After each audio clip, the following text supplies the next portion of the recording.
Isang araw, nagmamaneho sa gubat, aking nakita, babaeng saksakan ang ganda. Sinundan ko ang kotse, sinasakyan niya. Hindi ko nakitang may dumarating pala. Hindi ko naiwasan, kami bigla nagkabanggaan.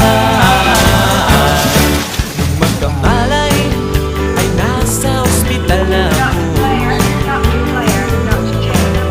Nasikaso ng doktor na pili ng nanay ko. Biglang-bigla na lang ang nurse nandyan na, at para kong nakitang anghel sa ganda. Kahit nagdidiliyo, itong nasabi ko sa kanya.